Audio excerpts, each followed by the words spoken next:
Oi, gente linda!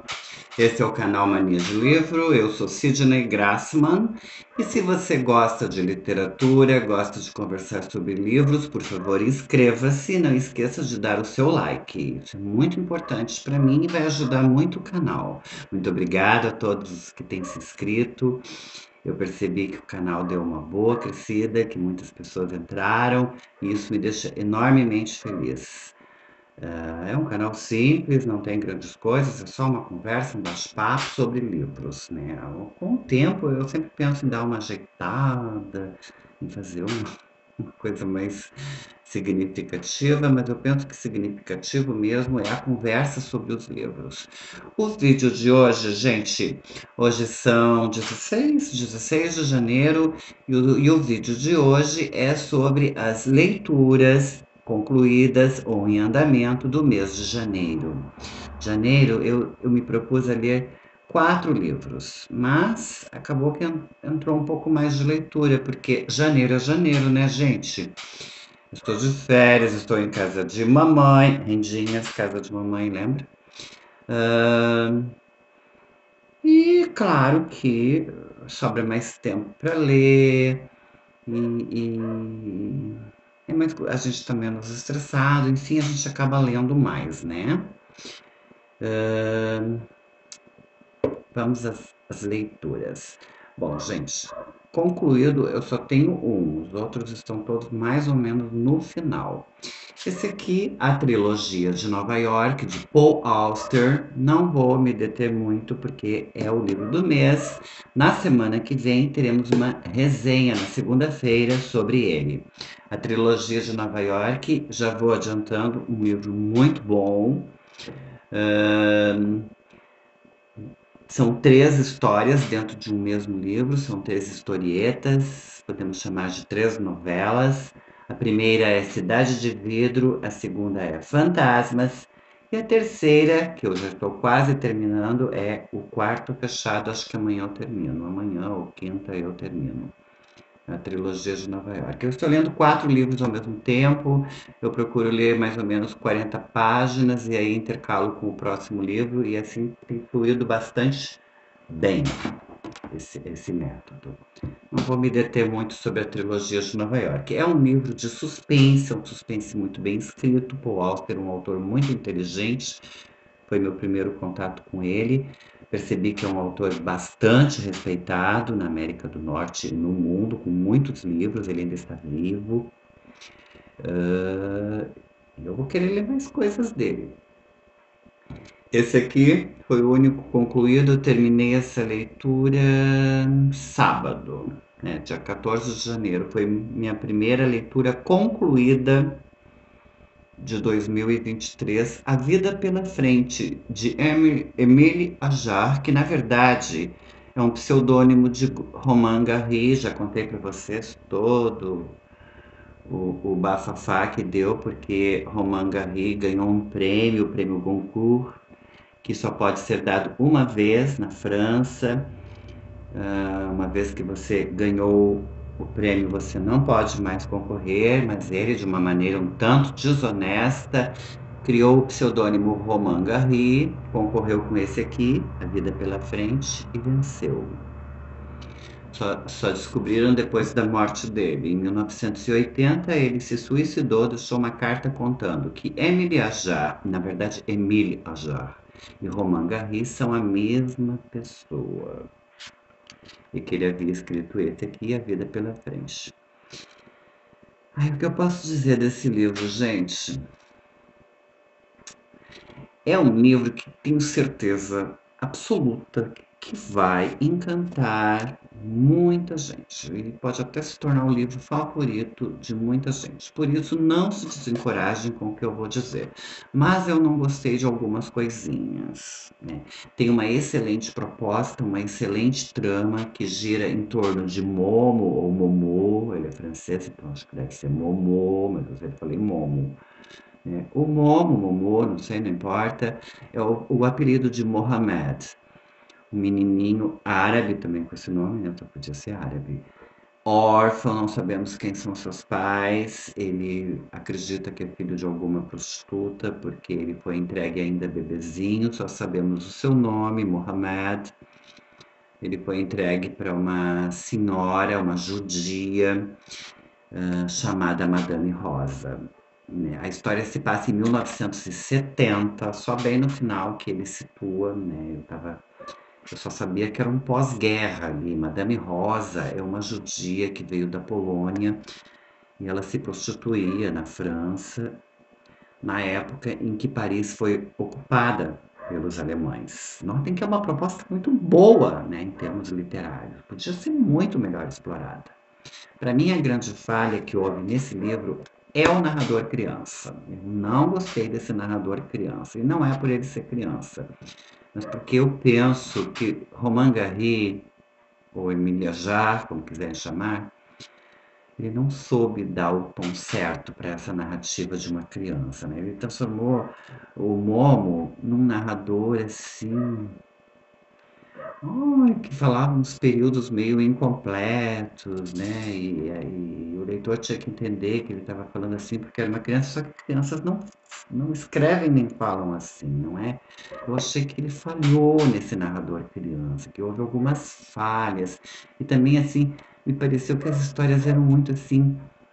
Vamos falar um pouco desse personagem, daí empurra isso para cima do leitor e fim de papo, e aí voltamos para Madame Rosa, porque tudo orbitava em torno da relação entre Momo e Madame Rosa, porque ele tinha muito medo que ela o abandonasse ou que ela morresse, porque ela tinha uma saúde precária.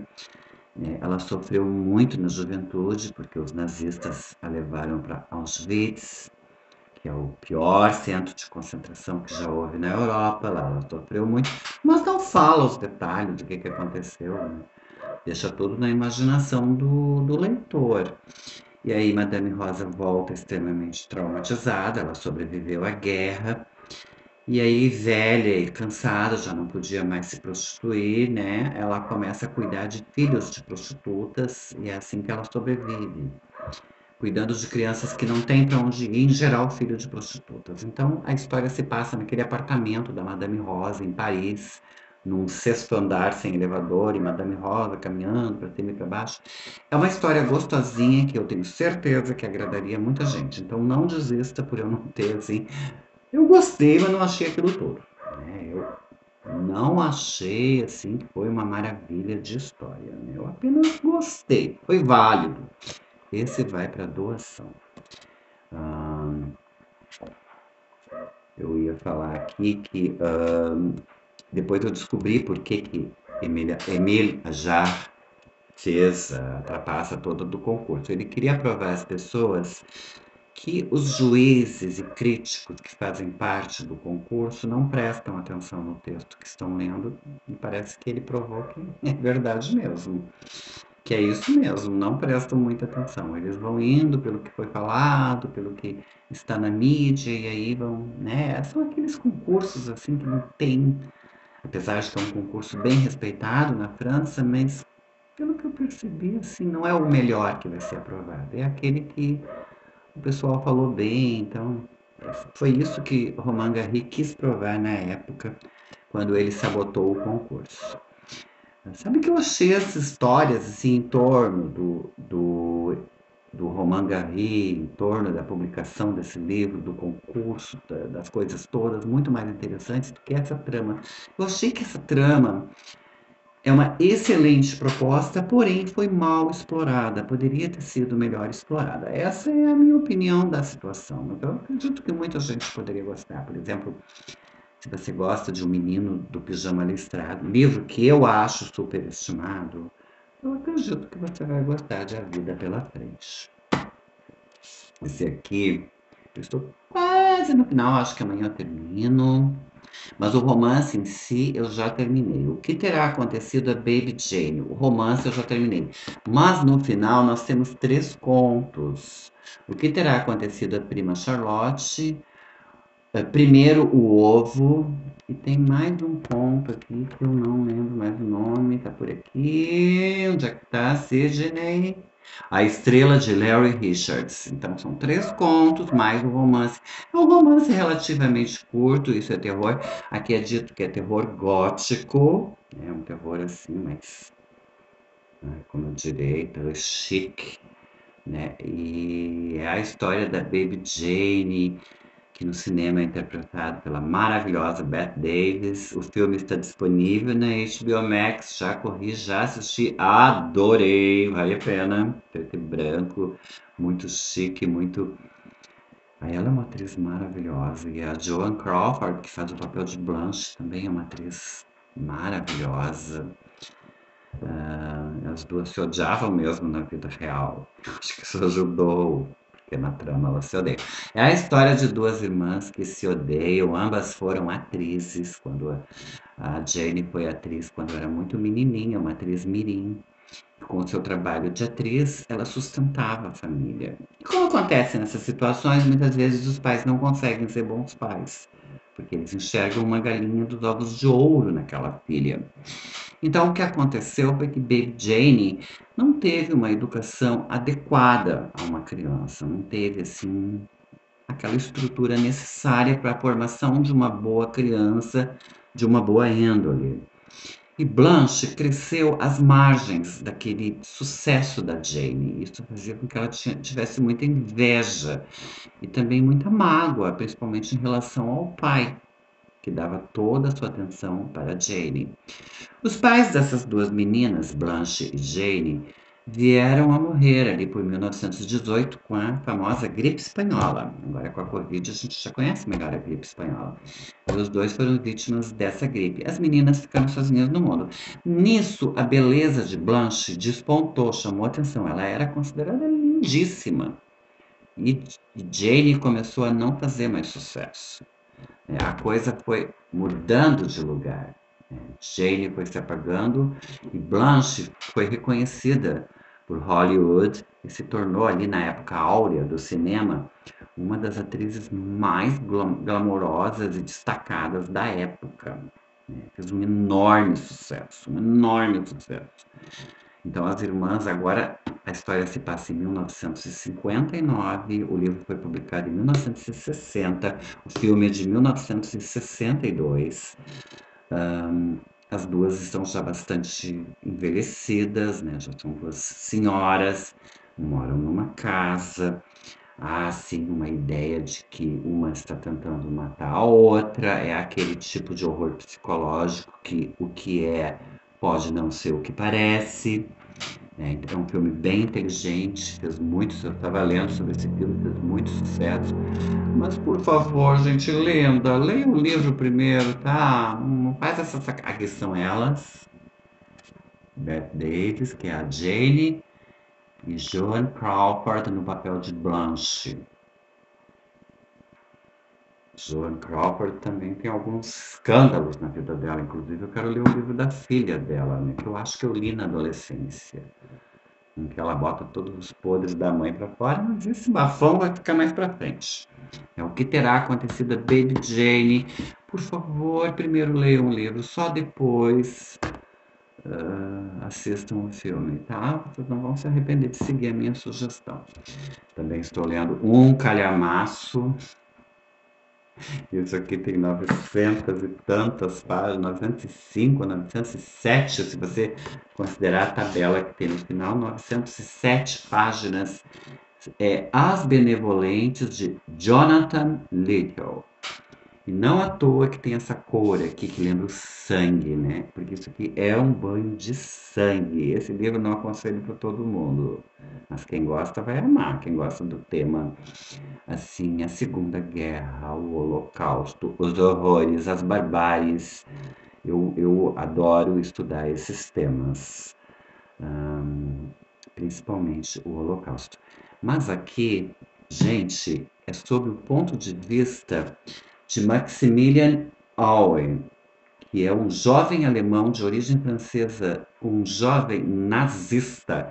Então a história é toda contada do ponto de vista do algoz, do nazista. Eu estou amando esse livro, mas esse aqui eu vou levar tempo para concluir. Eu estou apenas na página 128. E ele tem uma diagramação não muito confortável. Esse aqui, eu vou terminar esse livro lá por março, início de abril, tá? Não vai ser assim, né? Porque ele é imenso e ele não é um livro que você lê assim de chofre, ele é um livro que exige um pouco de reflexão e às vezes ele abala o emocional. Não é uma leitura gostosinha, porque ele conta com riqueza de detalhes, mas ele conta tudo de uma maneira fria, objetiva, como se estivesse descrevendo um dia no consultório da empresa, no escritório da empresa. Nada de arrependimento, estou apenas cumprindo ordens, isso justifica bastante. Estou cumprindo ordens. Se você estivesse no meu lugar, você faria o mesmo. Quem não fizesse o mesmo morreria. Então, ele consegue convencer o leitor de que, de uma certa forma, ele tem razão. Se estivéssemos lá para salvar nossas próprias peles, também faríamos. Com o tempo, a maldade, a perversidade, as mortes vão se tornando banais. Ele fala, não, ele não consegue mais estremecer diante das coisas que ele faz. Não há arrependimentos. Né? É claro que eu não sei se vai continuar assim, mas por enquanto tem sido assim. E não é um livro fácil, não é um livro para todo mundo, desperta gatilhos, mas eu, particularmente, é o tipo do livro que eu gosto de ler. A dedicatória é aos mortos. Não vai dar para enxergar. Para os mortos, nos diz Jonathan Littell, que é um autor muito bom. Dele eu só encontrei um outro livro caríssimo, caríssimo mesmo. Não sei se vou comprar, acho que não. E também introduzi no mês de janeiro. Lembram que eu disse para vocês que eu ia esperar Fábulas baixar, Fábulas 10, livro 10. Eu ia esperar baixar um pouquinho o preço, porque estava um absurdo, daí baixou R$ 60, eu aproveitei, só tinha esse volume, peguei. Comprei pela Amazon, mas de um particular. E já reservei o 11, porque dia 20 o 11 vai estar sendo publicado, estará sendo lançado. Já reservei meu exemplar, porque quem comprar agora ganha desconto. Mesmo assim está caro, mas eu sei que depois vai ficar ainda mais caro. Eu acredito que eles não vão ficar no 11, né? Isso aqui deve ter. Não vai ficar no 11, né? 11 é um número meio feio. Acredito que vai até 12 ou até 15, quem sabe até 25, não sei. Eu estou amando, eu adoro essa série Fábulas do Bill Willingham. É sobre os contos de fadas. Personagens de contos de fadas que eles chamam de fábulas. Eles, por razões que são explicadas no livro, nos livros, eles precisam deixar o seu mundo e vêm morar conosco, se tornam nossos vizinhos, mas precisam ocultar suas identidades. É uma puta de uma obra. Um beijo no coração de todo mundo, uma excelente semana. A gente se vê no dia 23 para a resenha de A Trilogia de Nova York de Paul Auster. Até lá e um beijo no coração.